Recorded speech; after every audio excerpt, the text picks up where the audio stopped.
Hi welcome to my channel all updates for you. First time சேனலுக்கு வரவங்க மறக்காம subscribe பண்ணிக்கோங்க. இன்னைக்கு வீடியோவில் பார்த்தீங்கன்னா மெட்ராஸ் யூனிவர்சிட்டி ஐடி எக்ஸாமுக்கு கொஸ்டின் பேப்பர் டவுன்லோட் பண்ணுறதுலேருந்து ஆன்சர் பேப்பரை வந்து கொரியர் பண்ணுற வரையும் ஃபுல் டீடைல்ஸ் வந்து பார்க்கலாம். இப்போ நான் சொல்ல போகிற எல்லா விஷயங்களுக்குமே வந்து நான் ஆல்ரெடி தனித்தனியாக வந்து வீடியோ போட்டிருக்கேன்.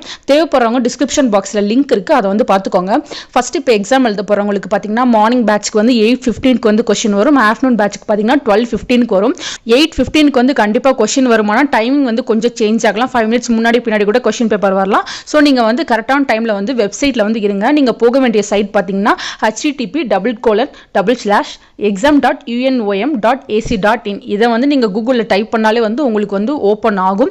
இன்கேஸ் எனக்கு வந்து வெப்சைட்குள்ளே போக தரலாம், நீங்கள் நார்மலாக வந்து மெட்ராஸ் யூனிவர்சிட்டி டிஸ்டன்ஸ் எஜுகேஷன் அப்படின்னு சொல்லிட்டு கூகுளில் டைப் பண்ணாலே வந்து அந்த வெப்சைட் வந்து உங்களுக்கு ஷோ ஆகும். அது மூலமாக கூட நீங்கள் வந்து உள்ளே போய்க்கலாம். ஸோ வந்து உங்களுக்கு வந்து லாகின் பேஜ் ஓப்பன் ஆகும். நீங்கள் register number date of birth கொடுத்து லாகின் பண்ணிங்கன்னா உங்களுக்கு வந்து கொஸ்டின் பேப்பர் வந்து இப்படி ஷோ ஆகும். லாஸ்ட்டாக ஒரு சின்ன பாக்ஸ் மாதிரி இருக்கும், அதை டச் பண்ணால் உங்களுக்கு வந்து கொஸ்டின் பேப்பர் உடனே வரும். வந்த உடனே வந்து இம்மீடியட்டாக நீங்கள் வந்து ஸ்க்ரீன்ஷாட் எடுத்து வச்சுக்கோங்க. ஏன்னு பார்த்தீங்கன்னா எப்போ வேணால் கொஸ்டின் பேப்பர் போக சான்ஸ் இருக்குது. ஸோ ஸ்க்ரீன்ஷாட் வந்து எடுத்து வச்சுக்கோங்க. ஸோ ஒரு குறிப்பிட்ட டைம் இருந்தால் கொஸ்டின் பேப்பர் அங்கே இருக்கும். இப்போ மத்தியானம் வந்து அடுத்த எக்ஸாம் வருதுன்னா அந்த கொஸ்டின் பேப்பர் அங்கே இருக்காது.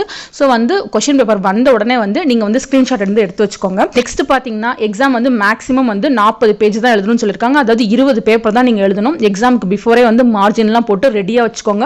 3 இன்ஃபர்மேஷன் வந்து அதில் எழுத சொல்லியிருக்காங்க. ஒன்று என்னன்னு பார்த்தீங்கன்னா register number, subject code, sign. இது மூணுமே வந்து எல்லா பக்கத்துலேயும் இருக்கணும். ஃப்ரண்ட்டும் இருக்கணும், பேக்கும் இருக்கணும்.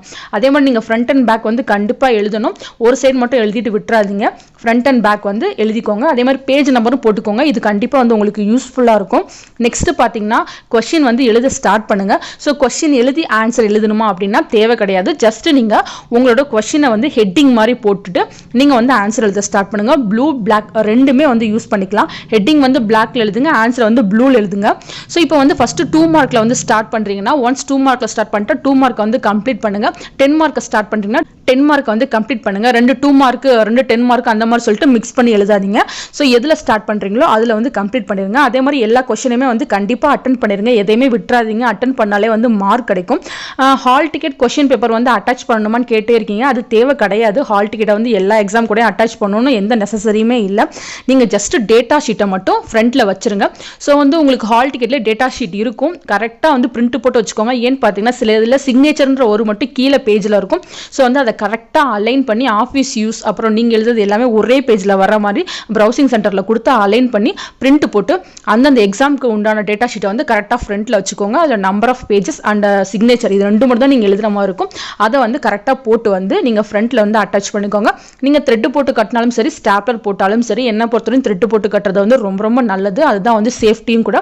ஸோ வந்து த்ரெட் போட்டு கட்டி சேஃபாக வந்து வச்சிருங்க. ஸோ பார்த்தீங்கன்னா நெக்ஸ்ட் போஸ்டலுக்கு போகலாம். போஸ்டல் பார்த்தீங்கன்னா சேம் டே அனுப்பணும். இதுதான் வந்து யூனிவர்சிட்டி கொடுத்த ரூல்ஸு.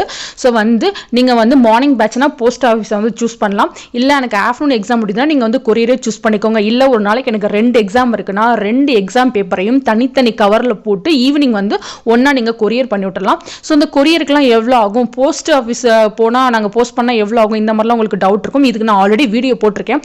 ஸோ எது எவ்வளோ ப்ரைஸ் வரும் அப்படின்னு சொல்லிட்டு வீடியோ லிங்க் டிஸ்கிரிப்ஷனில் இருக்குது. தேவைப்படுறவங்க வந்து பார்த்துக்கோங்க. ஸோ மறக்காம வந்து பில்லு வாங்கி வச்சுக்கோங்க. நான் சொல்றது வந்து இப்போ உங்களுக்கு புரியாது. அக்னாலஜ்மெண்ட் பில்லு வந்து கண்டிப்பாக முக்கியம். அது ஒன்று தான் உங்கள் கையில் இருக்க ஒரே ஒரு ப்ரூஃப். நாளைக்கு ஏதாவது மிஸ் ஆனால் கூட இதுதான் நீங்கள் காட்டுற மாதிரி இருக்கும். ஸோ வந்து அன்னைக்கு டேட்டு போட்டு நீங்கள் வந்து கொரியர் பில் வந்து வாங்கிட்டு வந்துருக்கோங்க ஃப்ரெண்ட்ஸ். அது ரொம்ப ரொம்ப முக்கியம். போஸ்டல் கவரில் பார்த்தீங்கன்னா ஃப்ரம்ல வந்து உங்கள் name, register number, subject code அப்புறம் எக்ஸாம் டேட் எழுதிட்டு உங்களோட அட்ரஸை ஃபுல்லாக எழுதிக்கோங்க. கீழே ஃபோன் நம்பர் மறக்காமல் எழுதுங்க.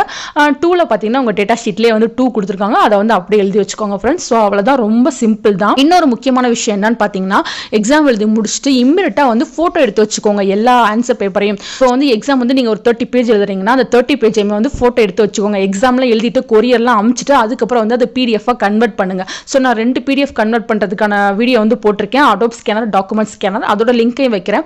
அதை யூஸ் பண்ணி வந்து நீங்க வந்து PDF வந்து கிரியேட் பண்ணுங்க. இது எதுக்கு நான் சொல்றேன்னு பாத்தீங்கன்னா இப்போ நீங்க எக்ஸாம் எழுதி எல்லாமே பண்ணிட்டீங்க, பட் உங்களுக்கு ஆப்சென்ட் வந்திருக்குன்னா அந்த சிச்சுவேஷன்ல உங்களோட PDF-ம் அதே மாதிரி கொரியர் பில் இது ரெண்டும் தான் வந்து யூனிவர்சிட்டி சைட்ல இருந்து கேட்பாங்க.